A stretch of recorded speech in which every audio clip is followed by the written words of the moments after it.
Bonjour à tous, bienvenue sur Sensation. Aujourd'hui, je reçois Jean-Luc Montagioni. Bonjour. Bonjour. Vous êtes président de la Société historique et archéologique des Amis de Bernay, dont le but est de développer la connaissance de Bernay et de sa région. Alors, véritable mémoire du passé de la ville, l'association Les Amis de Bernay, depuis sa création le 2 novembre 1967, compte environ 180 adhérents. Alors, Jean-Luc Montagioni, vous êtes depuis 2009 le président de l'association. Pourquoi est-ce que vous êtes engagé pour préserver la mémoire de Bernay ? Oh, ça s'est fait naturellement. J'avais un grand-père instituteur qui était passionné d'histoire locale, qui avait fait des recherches sur les communes de la région, qui avait même édité quelques petites monographies. Et puis, ça s'est fait par transmission. Je passais beaucoup de temps avec ce grand-père qui était très agréable et très savant, on pourrait dire.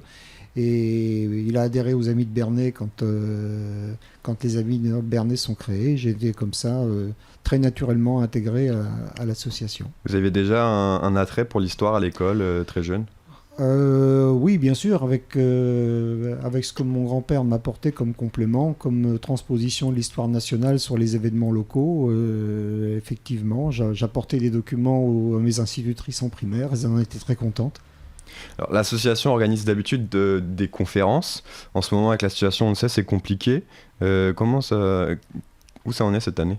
Alors, on aurait aimé redémarrer en octobre. Bon, on a un petit problème et de disponibilité du conférencier à la date prévue, et puis de la salle habituelle qui a une jauge réduite par rapport à notre audience d'assistance aux conférences. Alors, on est en train de chercher une solution. La première conférence de la saison 2020-2021 ne sera peut-être pas le premier mardi, mais j'ai bon espoir de trouver une solution avec une autre salle, mais qui n'est pas disponible le mardi. Enfin, c'est des petits problèmes d'organisation, mais je pense qu'en ayant changé de date, le conférencier pressenti se retrouvera disponible le jour où j'aurai retrouvé une salle disponible. Enfin, tout ça devrait s'arranger.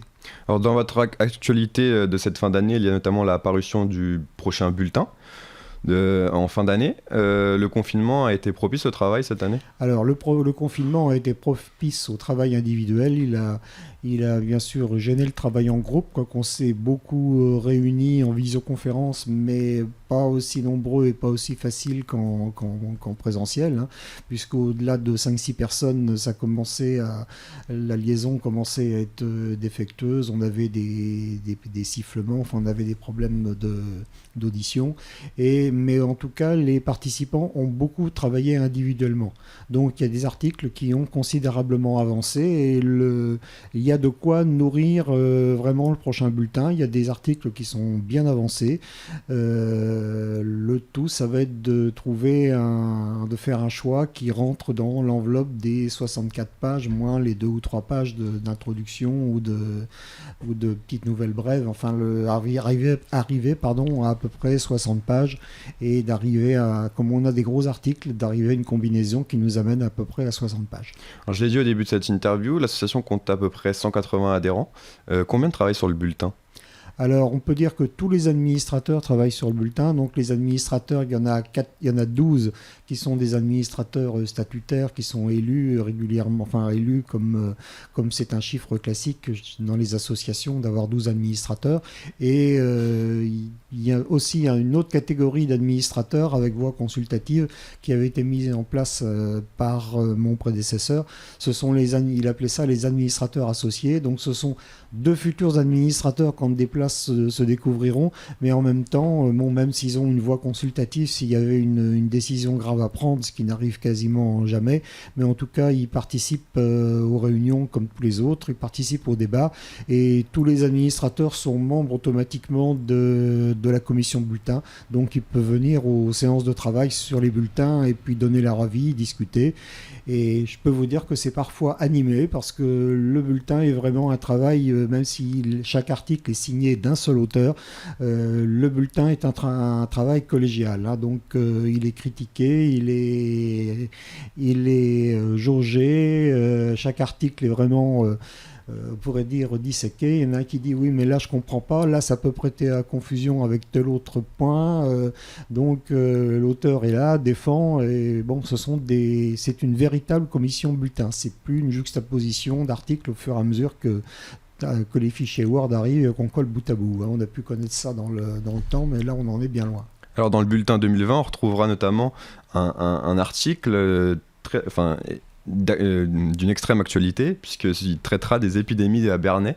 Donc, alors, comment vous avez travaillé sur... En principe, oui. Alors ça, c'est Daniel Salé qui a mis à contribution le temps qu'il avait de disponible avec le confinement. Et il a eu l'idée de traiter la question du choléra à Bernay, du choléra au 19e siècle. Donc on était un petit peu dans la même problématique que le Covid-19. Mais il a pu... notamment avec le dépouillement des comptes rendus de conseils municipaux et puis des mesures que le conseil municipal est amené à prendre. Alors il y avait des problèmes d'hygiène à Bernay, comme par exemple le curage des rivières, le curage des canaux, à l'air libre et souterrain, parce que Bernay est parcouru par plusieurs canaux souterrains. Et ce qu'on pourrait résumer, c'est qu'il y a eu des épidémies de choléra au 19e siècle au niveau national, du moins sur une partie du territoire national, et certaines se sont répercutées jusqu'à Bernay, d'autres non. Alors, autre sujet que l'on pourra retrouver dans le bulletin cette année, le procès d'une famille noble bernayenne à la fin du XVe siècle. À la fin du XVe siècle. Alors là, on va retomber dans des sujets historiques un peu plus classiques. On est dans l'histoire médiévale. En fait, c'est un document qui est arrivé à la connaissance de l'atelier de paléographie des Amis de Bernay, donc une petite dizaine de personnes qui se réunissent le mardi, en temps normal, qui se réunissent le mardi pour déchiffrer et transcrire des textes anciens en écriture ancienne et bien sûr en français qui correspond à la période concernée. Et là, le document était très intéressant. Il vient des archives de la Seine-Maritime. Il était incomplet malheureusement, mais en fait, il s'agit pour une famille qui s'appelle la famille Binot. Il s'agit de déterminer si vraiment elle est noble ou pas. Alors, on a tous appris à l'école primaire que les nobles, sous l'Ancien Régime, classe privilégiée, ne payaient pas l'impôt, ne payaient pas la taille, etc. Alors, en fait, on s'aperçoit qu'il faut un petit peu nuancer. Cette famille Binot ne payait pas la taille en tant que noble à titre personnel, mais par contre, ils la payaient quand ils avaient des activités commerciales comme n'importe quel industriel ou artisan. Et notamment, ils commerçaient aussi dans le domaine du fer, ce qui était normalement une activité acceptable pour un noble. 2021 marquera pour Bernay les 150 ans du combat contre l'armée prussienne en 1871. Est-ce que vous pouvez nous rappeler le contexte de cette bataille ? Alors le contexte de cette bataille, c'est que l'armée prussienne arrive sur le plateau de ce qui est aujourd'hui la zone industrielle de Bernay. Et puis la garde nationale de Bernay était très bien organisée, et puis elle avait aussi, pour la commander, elle avait Augustin Goujon, quelqu'un qu'on connaît davantage sur son rôle d'historien de Bernay, puisque c'est le dernier qui a publié une histoire de Bernay complète en 1875, donc ça commence à être un petit peu ancien, mais c'était quand même, bien que ce soit orienté, c'était quand même assez sérieusement fait. Et c'est lui naturellement qui a fait le récit du combat. L'armée prussienne s'est heurtée à la garde nationale de Bernay sur la zone industrielle, à l'emplacement de... Là où au bout de l'avenue de l'Europe, un monument marque encore le lieu. Et elle est même descendue jusqu'au bas de la côte de la Défense aujourd'hui, donc un peu plus bas que l'école Ferdinand Buisson. Et là, il y a eu dans une maison, il y a eu un bain de sang.